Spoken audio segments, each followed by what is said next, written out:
अस्सलाम वालेकुम बेटा, क्या हाल आपका? होपफुली आप ठीक होंगे। अच्छा बेटा, देखें हमारी जूम पे क्लास हो रही थी, लेकिन कुछ इंटरनेट इश्यूज़ और टेक्निकल इश्यूज़, आज लाइट भी आ जा रही है जिसकी वजह से आपकी जो क्लास है वो नहीं हो पाई। मैं आपके साथ डिस्कनेक्ट हो गया हूँ। लेकिन बेटा देखें, आप लोगों को जब मैं डिस्कनेक्ट हो जाऊंगा तो ये ज़रूरी नहीं है कि मीटिंग एंड हो जाएगी। बेटा ये मीटिंग जो वो चलती रहती है, लेकिन अगर मैं 5 मिनट से ज़्यादा आपके साथ बात ना कर पाऊँ तो आप काइंडली क्या किया करें कि मीटिंग जो है उसको एंड कर दिया करें, लीव कर दिया करें। ठीक है बेटा? आप लोग क्या करते हैं कि एक दूसरे को पॉइंट आउट कर रहे होते हैं, ये बहुत ही बुरी बात है बेटा। ठीक है? और देखें, अपने टीचर की बात माना करें। जो अच्छे स्टूडेंट हैं वो रूल्स को फॉलो करते हैं और टीचर की बात मानते हैं। ठीक है बेटा? चलें। अच्छा, इसके बाद चलें, कोशिश होगी कि इंटरनेट कनेक्शन जो है वो डिस्कनेक्ट ना हो। ठीक है बेटा? अच्छा, तो इससे जो प्रीवियस हमारी क्लास थी उसमें हमने ये पढ़ा था कि स्पीड ऑफ अ रिएक्शन, के एक जो रिएक्शन है उसको स्पीड अप कैसे किया जा सकता है। मतलब कि रिएक्शन हैपन्स हो रहा है, ठीक है, एक रिएक्शन स्लो हो रहा होता है, उसको हम स्पीड अप कैसे करेंगे, उसकी स्पीड कैसे इंक्रीज़ होगी कि रिएक्शन की स्पीड तेज़ हो और जो प्रोडक्ट है वो हमें जल्दी हासिल हो जाए।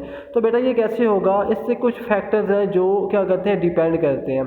फर्स्ट जो था हमने पढ़ा था size of the piece of the solid reactant, कि हमारे पास जो हम रिएक्टेंट्स है, ठीक है, उसका साइज़ कितना है, वो ज़्यादा है, ठीक है, या कम है। मतलब मिसाल के तौर पे अगर हमारे पास सॉलिड है, सॉलिड अगर हमारे पास क्या है, ठोस हालत में है, ठीक है, मतलब उसका कोई पीस है, तो क्या होगा, उसका सरफेस एरिया कम होगा, साइज उसका कम होगा। लेकिन अगर हमारे पास हम उसको कर लेते हैं ग्राइंड, उसका पाउडर बना लेते हैं, तो वो पाउडर ज़्यादा होगा, उसका सरफेस एरिया ज़्यादा होगा। इसका मतलब कि जो हमने उसको ग्राइंड करके पाउडर बनाया, उस पाउडर का सरफेस एरिया ज़्यादा है, तो वो क्या करेगा कि वो रिएक्ट करेगा जल्दी। ठीक है? उसका सरफेस एरिया ज़्यादा होने की वजह से एज़ कम्पेयर टू पीस, जो पीस होगा सॉलिड का वो इतना मतलब कि फास्टली रिएक्ट नहीं करेगा। इसका मतलब ये है कि साइज़ जो है उस पर भी डिपेंड करता है स्पीड ऑफ रिएक्शन। नेक्स्ट बेटा था कि टेम्परेचर की मैंने आपको एग्जांपल यही दी थी। ठीक है? अगर हम खाना बना रहे हैं, खाने को हम थोड़ा जो टेम्परेचर है वो देंगे, खाना भी पक रहा है, बेसिकली एक रिएक्शन हो रहे हैं उसमें भी। ठीक है? अच्छा, मैंने ये कहा था कि अगर हम क्या करते हैं कि उसको हम टेम्परेचर देंगे, ठीक है, कम देंगे तो स्लो पकेगा खाना, उसको ज़्यादा हम क्या करेंगे, टेम्परेचर देंगे तो वो जल्दी पक जाएगा। इसका मतलब ये है कि जो रिएक्शन है उसका डायरेक्ट, और जो टेम्परेचर है उसका डायरेक्ट इफेक्ट है रिएक्शन पे। अगर टेम्परेचर हम इंक्रीज़ कर देंगे तो क्या होगा कि जो रिएक्शन है फास्ट होगा। ठीक है?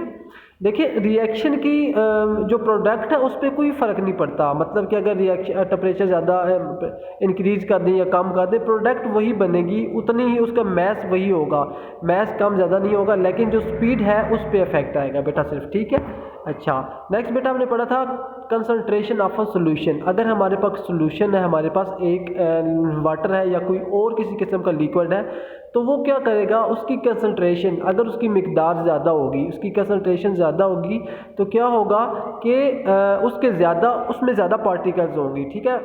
तो वो क्या करेंगे, ज़्यादा पार्टिकल्स जब एक दूसरे के साथ रिएक्ट करेंगे, ठीक है, एक दूसरे को ज्वाइन करेंगे, तो रिएक्शन फास्ट होगा। अगर एक लिक्विड है उसकी जो कंसंट्रेशन है वो थोड़ी है, तो फिर क्या होगा कि वो थोड़े पार्टिकल्स होंगे, वो एक दूसरे के साथ जब रिएक्ट करेंगे, ठीक है, तो क्या होगा कि रिएक्शन स्लो होगा।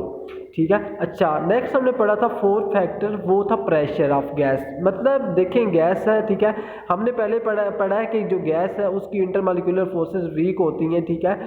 तो इंटरमॉलिक्यूलर फोर्सेस वीक होने का मतलब कि उसकी जो क्या कहते हैं, पार्टिकल्स होते हैं, ठीक है, वो बहुत दूर दूर होते हैं। ठीक है ना?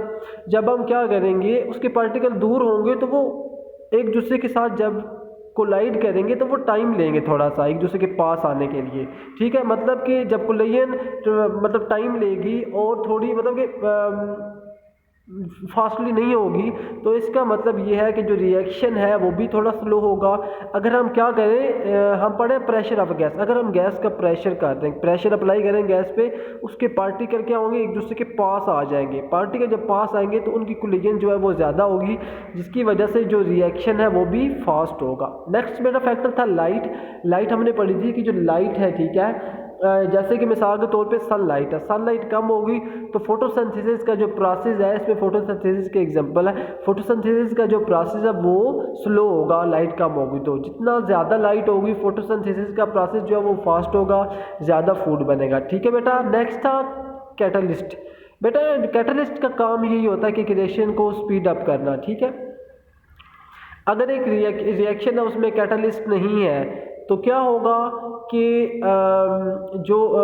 मतलब जो पार्टिकल्स होंगी, ठीक है, जो रिएक्शन हो रहा है, रिएक्शन में जो रिएक्टेंट्स हैं, जो उसके जो पार्टिकल्स हैं वो क्या करेंगे, वो मतलब कि स्लो मूव करेंगे एक दूसरे के साथ, स्लो उनमें जो प्रोसेस है वो होगा। जैसे कि क्या होगा कि जो रिएक्शन है वो स्लो होगा। अगर कैटलिस्ट हम डाल देंगे, कैटलिस्ट क्या करता है कि हेल्प करता है रिएक्शन को स्पीड अप करने के लिए, फास्ट करने के लिए। ठीक है। तो क्या होगा कि कैटलिस्ट भी अफेक्ट करता है किस पे, स्पीड ऑफ रिएक्शन पे। अच्छा बेटा, आज हमने जो पढ़ा है types of chemical reaction. Chemical reaction की कौन कौन सी टाइप होती हैं। बेटा ये कह रहा है कि बहुत सारी रिएक्शन होते हैं जो कि यूज़फुल होते हैं। ठीक है। और कुछ ऐसे रिएक्शन होते हैं जो लेस यूज़फुल होते हैं, जो इतने ज़्यादा यूज़फुल नहीं होते। ठीक है। और कुछ तो ऐसे होते हैं जो कि हार्मफुल होते हैं, जो कि क्या करते हैं कि हार्मफुल होते हैं। ठीक है। मतलब कि नुकसानदेह होते हैं। ठीक है। अच्छा, कहता है कि chemical reaction are useful because वो use to produce a wide range of valuable products. कहता है कि केमिकल रिएक्शन जो होते हैं यूजफुल क्यों होते हैं, क्योंकि देखिए अब कुछ ऐसी इंडस्ट्रीज़ हैं, फैक्ट्रीज़ हैं, उनमें रिएक्शन होता है, रिएक्शन से प्रोडक्ट्स बन रही है। जैसे कि मतलब कि लैब में काम हो रहा है, लैब में काफ़ी सारे केमिकल्स बन रहे हैं, उसमें जब रिएक्शन हो रहा है, रिएक्शन से यूज़फुल जो प्रोडक्ट हैं, ठीक है, वो हमें मिल रही हैं, जिसकी वजह से हम कहते हैं कि जो रिएक्शन है वो यूज़फुल है। उसके अलावा और बहुत सारी फैक्ट्रीज़ हैं, जैसे कि प्लास्टिक फैक्ट्री है, मेडिसिन की फैक्ट्रीज़ हैं। ठीक है। कॉस्मेटिक इंडस्ट्री है, हाउस होल्ड क्लीनर्स हैं, जैसे कि घर में हाउस होल्ड क्लीनर मतलब कि घर में मतलब कि जो फाइल साफ़ करने के लिए, टॉयलेट साफ़ करने के लिए, बाकी और बहुत सारी जो चीज़ें होती हैं। ठीक है। ये सारी जो चीज़ें बनती हैं ये एक इन रिएक्शन होता है तब प्रोडक्ट बनती है ये जाके। ठीक है। और मेटल्स होती हैं और सीमेंट वगैरह, ये सारी चीज़ें अच्छा। नेक्स्ट कह रहा है कि फर्स्ट सेक्शन पढ़ेंगे हम कंबस्टन रिएक्शन। बेटा ये कह रहा है कंबस्टन रिएक्शन एक वो रिएक्शन है जिसमें कोई भी चीज़ मतलब कि बर्न किया जाता है किसी भी चीज़ को। ठीक है बेटा। अच्छा, मतलब बर्निंग का रिएक्शन है। अच्छा, अब बेटा बर्निंग के जब आप ये सोचोगे बर्निंग, तो बर्निंग में बेटा एक बात याद रखना कि कहीं भी बर्निंग होगी, बर्निंग का रिएक्शन कहीं भी होगा, वहाँ पे ऑक्सीजन की प्रेजेंस है वो होना ज़रूरी है। ऑक्सीजन की मौजूदगी में रिएक्शन होगा तो वो रिएक्शन हो पाएगा, चीज़ बर्न हो पाएगी, रिएक्शन प्रोसीड होगा। ठीक है। जहाँ पे ऑक्सीजन नहीं होगी, मिसाल के तौर पे एक ऐसी जगह है जहाँ पे आपने आग लगाई है। ठीक है। आग लगाई है तो वहाँ पे ऑक्सीजन थी, उसकी कुछ कंसंट्रेशन थी। अगर फिर आप क्या करें, उसको बिल्कुल वैक्यूम कर दें बेटा। ठीक है। मतलब कि आप उस मज़ीद जो ऑक्सीजन है वहाँ पे एंटर ना होने दें, तो आप देखेंगे with the passage of time आग खुद ही क्या होगी, बुझ जाएगी। ठीक है। इसका मतलब ये है कि ऑक्सीजन जब होगी तो रिएक्शन होगा, आग जलेगी। ऑक्सीजन नहीं होगी तो जो आग है वो नहीं जल पाएगी, रिएक्शन नहीं हो पाएगा। अच्छा, ये हम यहाँ पढ़ेंगे। अच्छा, मोस्टली जो हाइड्रोकार्बन होते हैं, ठीक है, हाइड्रोकार्बन बर्न होते हैं, जिसमें मीथेन हो गया। अच्छा बेटा, हाइड्रोकार्बन क्या होते हैं, हाइड्रोजन और कार्बन के अच्छा, हाइड्रोकार्बन आर जिसमें ऑक्सीजन और हाइड्रोजन के एटम्स होते हैं। मिसाल के तौर पे फ्यूल हम कोई भी ले लें, CH4 ले लेते हैं, मीथेन गैस होती है। ठीक है। आगे हम इसका जो रिएक्शन वो भी पढ़ेंगे। अच्छा बेटा, देखिए जो कॉमन फ्यूल्स होते हैं जो कि मतलब बर्न होते हैं ऑक्सीजन की मौजूदगी में, वो वुड होता है, कोल मतलब कोयला, ऑयल, ठीक है, पेट्रोल एंड नेचुरल गैस। अच्छा, हाइड्रोकार्बन जो होते हैं वो compound of hydrogen and carbon होते हैं। ठीक है। जैसे मिसाल तो CH4, आगे मैं आपको एग्जांपल दे देता हूँ। अच्छा बेटा, फ्यूल प्लस ऑक्सीजन जब आपस में क्या होते हैं, फ्यूल जब बर्न होता है ऑक्सीजन की मौजूदगी में तो वो एक तो वाटर बनता है, दूसरा कार्बन डाइऑक्साइड गैस बनती है। ठीक है बेटा। अच्छा, तो ये हम मीथेन की एग्जांपल ले लें बेटा। मीथेन का जो केमिकल फार्मूला वो CH4 होता है। CH4 प्लस ऑक्सीजन यानी कि O2 बर्न हुई है, उन्होंने CO2 बनाया है प्लस H2O वाटर बनाया है। ठीक है बेटा।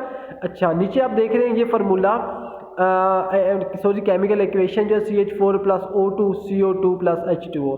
ठीक है बेटा। अच्छा, बैलेंस केमिकल इक्वेशन है एक्सोथर्मिक रिएक्शन है। बेसिकली एक्सोथर्मिक रिएक्शन क्यों है? क्योंकि हीट इसमें से क्या होगी, रिलीज होगी बेटा, CH4+2O2। अच्छा, ये कि केमिकल इक्वेशन है, ठीक है। ये हमने दोनों तरफ जो मतलब कि इसको बैलेंस करना होता है, जो मॉलिक्यूल्स हैं, ठीक है, दोनों तरफ हमने बैलेंस करना होता है। अच्छा, नेक्स्ट क्या कह रहा है, it is important to remember that 3 things are needed for burning combustion to occur. कहते हैं कि जो 3 चीज़ें होती हैं बहुत इंपॉर्टेंट होती है, किसके लिए, कंबस्टन के लिए, मतलब कि किसी भी चीज़ को बर्न करने के लिए। एक तो फ्यूल होना चाहिए, फ्यूल होगा, हम उसको हीट करेंगे ऑक्सीजन की मौजूदगी में, ठीक है, उससे फिर क्या होगा, कार्बन डाइऑक्साइड बनेगी प्लस वाटर बनेगा, ठीक है बेटा। अच्छा, नेक्स्ट कहते हैं combustion has many uses. Combustion के बहुत सारे यूजेस हैं, ये तो आपको पता होगा, ठीक है बेटा, क्योंकि अच्छा, इंक्लूडिंग हीटिंग, जैसे कि आग जलाना, ठीक है, किसी भी चीज़ को वार्म अप करना, खाना पकाना, जनरेटिंग इलेक्ट्रिसिटी जनरेट करने के लिए जो कंबस्टन है वो हो रही है। It is also useful in the working of petrol, diesel and jet engine, ठीक है। ये क्या होता है, अच्छा, जो कंबस्टन है वो किसके लिए किस में वर्क होती है, जो पेट्रोल है उसको बर्न करने के लिए, डीजल को और जेट इंजन को बर्न करने के लिए, ठीक है बेटा। आज तक हमने यही पढ़ना है। नेक्स्ट पीरियड में हम इंशाल्लाह ताला ऑक्सीडेशन रिएक्शन पढ़ेंगे, और ये जो बैलेंसिंग ऑफ इक्वेशन है ये मैं आपको नेक्स्ट जो हमारा क्लास होगी उसमें मैं आपको बता दूंगा, ठीक है बेटा। एज इट इज़ आपने पढ़ लेना, आपकी डायरी में आपको क्या करूँगा कि व्हाट्सएप ग्रुप में भिजवा दूंगा। ओके बेटा, take care of your self.